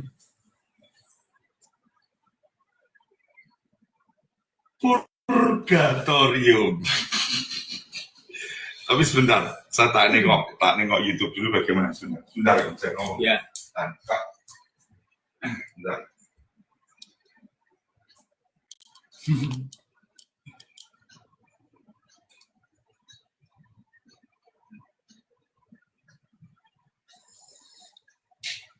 Om Adi Markus. Gak apa-apa Om, tetap konsisten aja Om. Mempertanyakan soal iman aja Om. Saya dulu juga gitu Om. Saya dulu mempertanyakan soal iman. Dan pada akhirnya saya harus belajar tentang kebenaran itu. Jadi Om Adi Markus tetap konsisten gitu aja. Selalu bertanya. Tapi jangan lupa buka hati Om. Kalau cuma bertanya nggak buka hati ya percuma juga Om. Oke. Teman-teman, pertanyaan demi pertanyaan dari saya dijawab dengan luar biasa oleh Om Depon. Tapi ini versiku ya Om ya, bukan pengajaran Katolik ya Om. Iya. Dijawab oleh Om Depon Steve yang posisi masih Protestan. Masih Protestan ya. Mulai dari patung, Paus, Maria cukup dengan luar biasa, saya sampai tercengang lagi, gila di Depon dia memperdalam imannya. Sekarang kita masuk dalam poin ini. Kaitan nganu, purgatorium. Yes. Oke. Aku tahu kamu pengen rokok ya, Bon ya? Enggak. Oke. Aku enggak ngerokok, teman-teman. Tapi lanjut, kita mainkan purgatorium. Yes. Kalau soal purgatorium gini, di dalam Protestan itu kan yang saya bilang tadi tidak ada pengajaran soal purgatorium. Kalau kita bedah secara Alkitab, mereka tidak akan menemukan itu karena kitabnya sudah dibuang yang soal itu. Di dalam Deuterokanonika itu adanya. Tapi kalau mau cari tahu, ngulik-ngulik apa baca Alkitab, ada juga sebenarnya. Cuma tidak bisa ditemukan secara langsung gitu. Saya menemukan kebenaran dalam purgatorium itu ketika saya merenungkan soal hukuman di dalam dunia ini. Hukuman di dalam dunia ini kalau orang bersalah kan pasti penjara. Nah, orang diputuskan bersalah ini kan ada hukuman mati, ada hukuman sebentar, ada hukuman berapa tahun gitu kan ada. Hukuman mati ini saya ibaratkan adalah neraka. Oke. Hukuman yang tidak sampai mati ini saya ibaratkan adalah purgatorium. Jadi ketika umat Katolik ini percaya soal purgatorium itu tidak sesat. Karena apa yang saya bilang tadi, iman di dalam Katolik itu kita temukan dalam kehidupan sehari-hari. Kenapa bisa kita temukan? Karena iman dalam Katolik itu diadopsi atau dipraktekkan dalam kehidupan sehari-hari. Contohnya purgatorium ini. Ketika seseorang bersalah dan diputuskan penjara, misal 20 tahun, dia tidak dihukum mati, dia kan ada kemungkinan bebas. Tapi dia harus menjalani hukumannya ini untuk menebus kesalahannya. Ini yang saya renungkan sebagai purgatorium. Kalau kita di dunia ini percaya manusia ini bisa menebus kesalahannya di dalam penjara, kita percaya hukuman yang diberikan hakim di dunia ini adil, kok kita nggak percaya bahwa Tuhan Allah kita ini juga bisa menghukum dengan yang adil? Jadi di dalam Protestan memang tidak ada yang namanya dosa berat dan dosa ringan. Semua dosa sama. Semua dosa sama. Yang saya tahu ya, pengajaran yang saya tahu di dalam Protestan mungkin semua dosa sama. Entah itu berat, entah itu kecil, itu dosanya sama. Jadi ketika kamu percaya Tuhan Yesus, otomatis dosamu itu akan diampuni. Ini konyol. Konyolnya gini, bukan ketika kamu percaya sama Tuhan Yesus dan kamu dibaptis, dosamu diampuni, bukan di situ. Tetapi setelah kamu dibaptis dan kamu percaya sama Tuhan Yesus, kamu masih melakukan dosa, dosamu ini tidak dihukum, itu konyol. Itu konyol. Tuhan ini adil. Ketika kamu percaya sama Tuhan Yesus dan kamu diampuni dosanya, setelah itu kamu masih berbuat dosa dan dosamu itu dianggap tidak ada sama Tuhan, Tuhan sedang mengingkari pribadinya soal keadilannya. Dosamu setelah kamu percaya sama Tuhan Yesus ini harus tetap dihukum. Mau nggak mau harus dihukum. Kecuali kalau di dalam Katolik ada yang namanya rekonsiliasi. Itu jelas. Dosamu bisa diampuni karena kamu memang diampuni oleh orang yang atau gereja yang diberikan kuasa Tuhan Yesus untuk mengikat dan melepaskan. Keren. Itu keren. kamu bisa diampuni. Keren bro, keren maksudnya. Keren. Tapi di dalam Protestan itu kan tidak ada kuasa itu. Yes. Ketika kamu mengaku dosamu, setelah kamu berbuat dosa, kamu menerima Tuhan Yesus, kamu berbuat dosa, kamu mengaku dosamu itu langsung kepada Tuhan.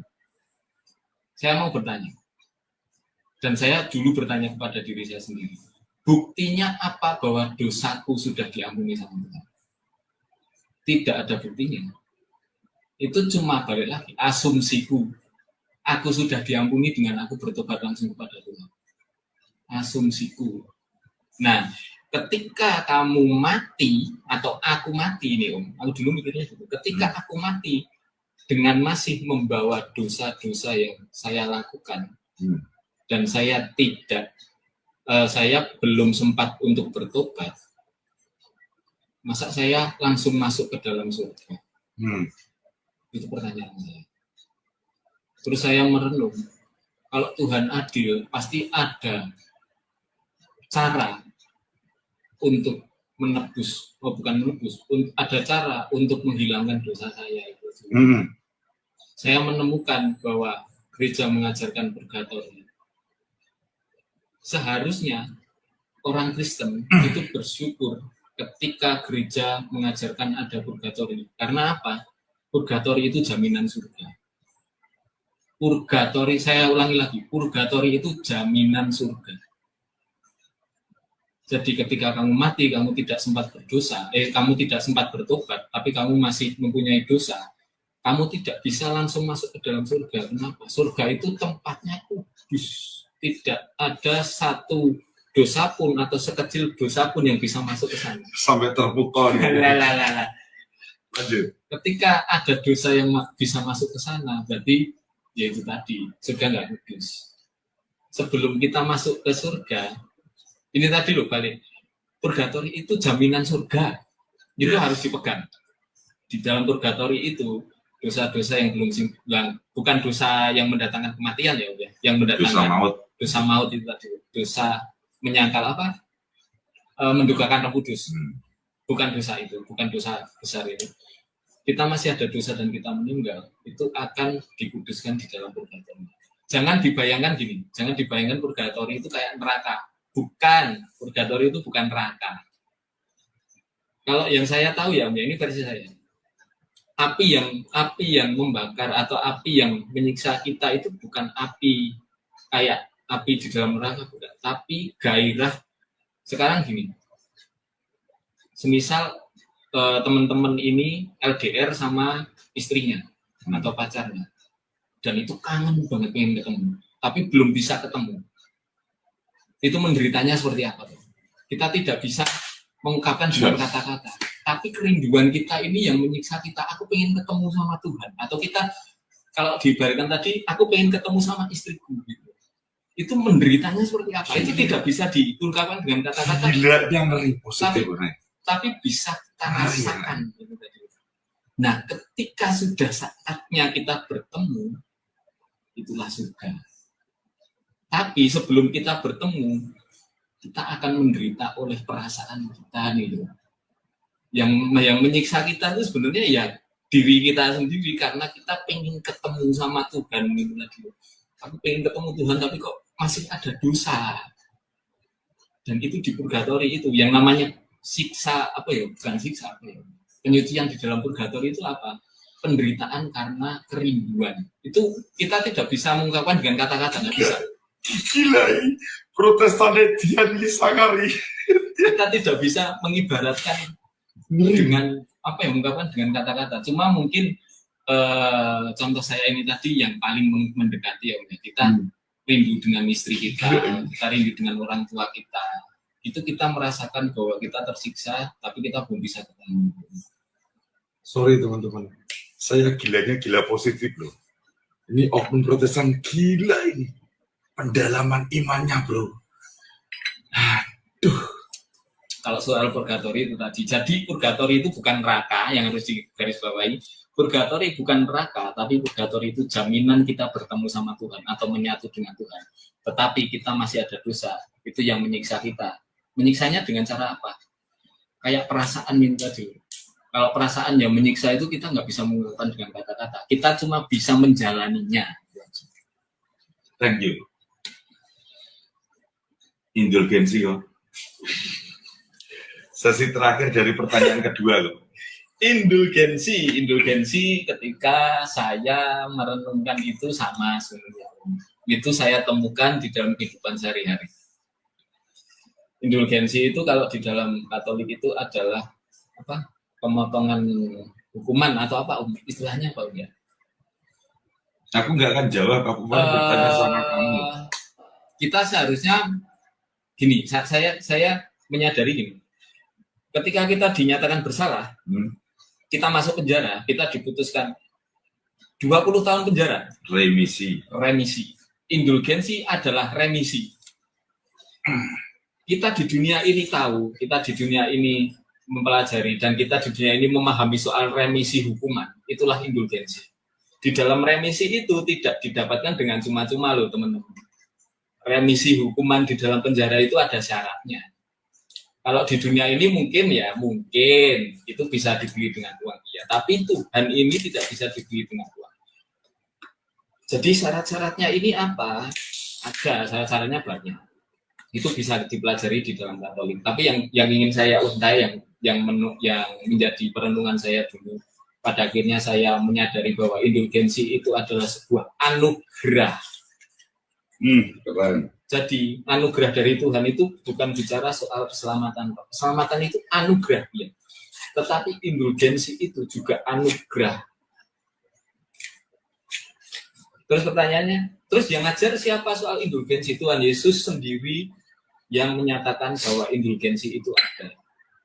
Ketika penjahat di sebelah kanan Tuhan Yesus itu disalib bersama-sama dengan Tuhan Yesus, penjahat itu masih mempunyai dosa, di sebelah kanan itu masih mempunyai dosa. Tetapi Tuhan Yesus memberikan remisi hukumannya total. Kamu akan bersama aku di Firdaus. Itu adalah remisi hukuman yang diberikan Tuhan Yesus pada penjahat ini. Nah, umat Katolik itu percaya bahwa Tuhan Yesus masih melakukan itu kepada orang-orang percaya. Tapi ada syaratnya itu tadi. Syaratnya apa? Banyak. Itu sudah diuntai sama DKJ itu. Jadi ketika saya merenungkan soal indulgensi, itu bukan satu ajaran sesat yang harus digarisbawahi gini. Yang sering disalahpahami indulgensi di dalam Protestan itu adalah surat yang diterbitkan oleh gereja. Bukan. Gereja tidak pernah menerbitkan satu surat pun tentang indulgensi. Kalau ada, coba berikan saya bukti atau berikan bukti surat indulgensi itu seperti apa. Potongan sisa tahanan. Kalau remisi itu remisi aja ya Pak. Ya. Jadi indulgensi itu bukan sebuah surat, itu yang harus digarisbawahi. Indulgensi itu bukan sebuah surat. Tapi indulgensi itu adalah pernyataan dari gereja bahwa seseorang itu dipotong hukumannya. Pertanyaan saya lagi dulu gini, kok manusia bisa memberikan indulgensi? Itu tidak bisa terlepas dari kuasa yang diwariskan atau diberikan Tuhan Yesus kepada Petrus. Tuhan Yesus bilang sama Petrus, terus Petrus, kamu tak kasih kunci, apa yang kamu ikat di bumi akan terikat di surga, apa yang kamu lepas di bumi akan terlepas di surga. Itu kuasa yang sangat besar. Otoritas dari Tuhan Yesus yang diberikan kepada manusia, khususnya Petrus. Dan Petrus ini menumpangkan tangannya kepada suksesornya sampai saat ini. Kita kembali lagi ke gereja di Roma. Jadi orang atau yang bisa memberikan indulgensi adalah suksesi dari Petrus. Karena mereka itu mendapatkan kuasa dari Tuhan Yesus. Umat Protestan percaya bahwa ada kuasa di bawah penumpangan tangan. Jadi ketika pendeta itu menumpangkan tangan, itu ada kuasa. Di Katolik juga itu. Dari awal memang seperti itu. Kuasa itu diberikan langsung dari Tuhan Yesus ke Petrus. Itu kuasa langsung dari Tuhan Yesus. Petrus diberikan kepada penerusnya. Itu kuasa itu tidak terputus sampai saat ini. Jadi ketika indulgensi diberikan gereja kepada seseorang, itu adalah kuasa dari Tuhan Yesus sendiri yang diberikan. Jadi yang harus digarisbawahi, saya ulangi lagi, yang harus digarisbawahi, indulgensi itu bukan surat, tapi indulgensi itu adalah, kalau menurut saya, indulgensi adalah kuasa untuk mengikat dan melepaskan. Contohnya, ini nyambung ke kenapa di Katolik itu ada para santo, santa, itu. Jadi gereja Katolik bisa menetapkan orang itu masuk surga. Iya, karena kuasa dari Tuhan Yesus itu ada. Makanya ada santo, santa, orang mereka itu yang sudah masuk surga gitu. Di Protestan nggak bisa, karena nggak ada kuasa. Saya luruskan biar nggak diframing. Oke, gimana? Sebetulnya gereja Katolik tidak menetapkan kaitan orang masuk surga. Oh gitu. Itu tetap hak prerogatif Tuhan. Oh iya. Cuma di dalam gereja Katolik itu untuk menelisik orang itu menjadi santo. Mohon maaf ibu bapak, saya di belakang layar ya, biasa smoking. Gereja Katolik itu istilahnya memberikan kanonisasi kepada seseorang yang betul-betul semasa hidupnya itu luar biasa. Ada karya nyata. Karya yang nyata luar biasa. Dan itu perlu suatu penyelidikan yang khusus. Istilahnya ada syarat khusus atau ada syarat-syaratnya? Iya, syarat-syaratnya termasuk penyelidikan khusus. Contoh Mother Teresa, Kalkuta. Itu kan ditelisik dulu. Dan untuk menjadi santo-santo yang sudah meninggalkan dunia ya. Tetapi ada bukan orang yang hidup ya. Tapi ada pengecualian. Ada. Santo Yohanes Paulus II. Oh ya. Paus Yohanes Paulus II. Di situ gereja itu menyelidiki bagaimana sepak terjang seseorang yang bernama Mother Teresa ini. Oh, dia ternyata kehidupannya luar biasa. Membantu masyarakat yang tanda petik menengah ke bawah, bahkan penyakit apa itu? Kusta. Dia terlibat langsung. Dan yang menyampaikan, yang berbicara itu orang-orang yang saksi. Bukan halusinasi, bukan khayalan. Disitulah gereja menetapkan, oh ini berhak diberikan suatu istilah bahasa mudanya, mempunyai stempel lah ya, bahasa mudanya kita menggunakan bahasa yang umum aja, bahasa ini. Gereja bisa menetapkan itu. Karena betul-betul adanya suatu penyelidikan yang ketat, tidak hal yang remeh-temeh, tidak. Dan juga bukan gereja Katolik yang memutuskan masuk surga atau no, itu tetap Tuhan Yesus ya. Oke, clear, saya meluruskan di situ aja. Lanjut. Kalau untuk indulgensi memang itu tadi sih. Kalau yang saya bilang memang gereja itu sudah diberikan kuasa dari Tuhan Yesus, dan itu bisa diberikan kepada umatnya. Gitu. Nah. Ya, kalau indulgensi itu, jadi indulgensi itu bukan surat.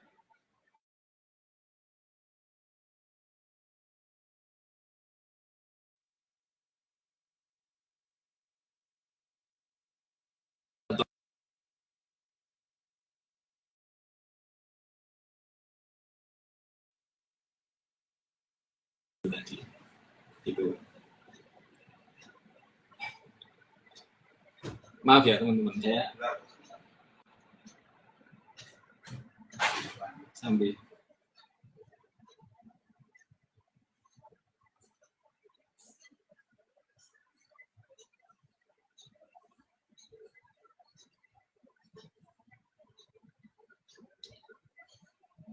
ya. Patung, Paus, Purgatori, Maria, indulgensi, clear. Ini pertanyaan kedua. Tadi katanya terakhir loh. Ini kan terakhir dari pertanyaan kedua kok. Ini pertanyaan ketiga kok. Mohon maaf Ibu Bapak, ya wis aku tak menghadap ke kamera sebentar deh. Sampai nggak enak. Ini satu perokok berat Ibu Bapak, mohon maaf nyun sewu. Berat banget perokok saya. Padahal dia juga perokok berat. Gini. Pertanyaan pertama sudah. Pertanyaan kedua sudah. Pertanyaan kedua bahkan 4 item loh ya. Patung, Paus, Purgatori, Maria, indulgensi. 5. P3, oh ya 5 item. Di poin ketiga ini kok, mohon maaf ya, ini agak menukik dalam. Ini agak menukik betul, karena saya sudah menyimpan kebersamaan ini kok. Sebelumnya, Bapak mertua namanya siapa? Freddy. Freddy ya? Mohon maaf, saya bukan nggak mau riak, enggak ya. Ini tulus saya. Sebetulnya tulus ya nggak perlu diungkapkan juga. Aku ya keliru juga. Tulus diungkapkan nggak tulus loh. Ya. Tuhan, berikanlah tempat yang penuh damai kekal di surga buat ayahanda dari Om Eko, Bapak Freddy siapa? Freddy Malo. Freddy Malo. Bapak Freddy Malo. Ampuni dosa-dosa beliau semasa hidupnya Tuhan. Amin. Bunda Maria, sampaikanlah segala uji doa kami, kehadiran putramu yang tunggal kudus di surga, Tuhan Allah kami Yesus Kristus. Amin. Ini menukik, kenapa saya bawa dalam doa dulu. Apakah di dalam Protestan itu untuk membangun suatu komunitas ibadah, sekte ya, itu memang harus ada persetujuan dari sinode, terus habis itu bisa dimiliki pribadi atau bagaimana, Pak? Mohon maaf loh ya, ini menukik lah, saya sudah menukik loh, kok sorry ya, nggak apa-apa tuh kok, nggak apa-apa ya kok. Ya. Clear. Jadi gini Om, yang saya tahu ya Om ya, setiap di sinode itu kan pasti ada aturannya sendiri-sendiri. Tapi apakah harus mendapatkan persetujuan? Iya, harus mendapatkan persetujuan. Tetapi gini, di dalam sinode itu kan beda-beda nih, syarat-syaratnya kan beda-beda. Ada yang gampang, ada yang enggak. Kalau harus mendapatkan persetujuan memang harus, karena itu nanti kan di bawah ininya, di bawah sinodenya. Tapi ada sinode itu ketika gereja itu ada di bawah sinodenya, mereka diberikan otonom. Mereka diberikan otonomi khusus. Gitu loh. Jadi ada gereja-gereja yang menentukan peraturan rumahnya sendiri. Gitu. Jadi memang harus ada persetujuan dari sinode setahu saya. Kalau ada teman-teman di sini yang tahu untuk sinode itu gimana, monggo diluruskan gitu. Tapi yang saya tahu memang harus mendapatkan persetujuan. Berarti itu bisa posisi dimiliki pribadi gitu ya, kalau sudah ada persetujuan dari sinode. Jadi ada sinode-sinode yang memberikan otonomi khusus. Jadi ketika gereja ini ada, gereja ini mendapatkan hak khusus atau mereka bisa mengatur gerejanya ini sendiri. Gitu. Jadi tidak harus sinode ini memutuskan kamu harus ini enggak. Jadi dia bisa menentukan sendiri apa yang akan dilakukan. Gitu. Itu mau mengangkat pendeta atau mau mengangkat pelayan, majelis, itu ada sinode-sinode yang bisa memutuskan sendiri. Ada gereja yang bisa memutuskan sendiri tanpa harus sinode. Jadi ada gembala, kalau di Protestan itu dibilangnya gembala sidang itu yang bisa menentukan secara prerogatif atau otonom gitu tadi.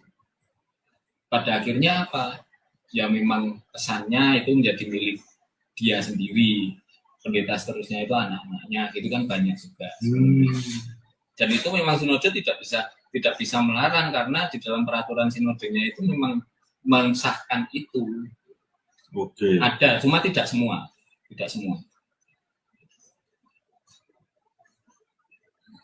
Oke, clear. Ini pertanyaan terakhir tadi itu. Jadi ada suatu unek-unek yang hal ini untuk saya pribadi. Daripada simpang siur, saya makanya bertanya sama yang bersangkutan.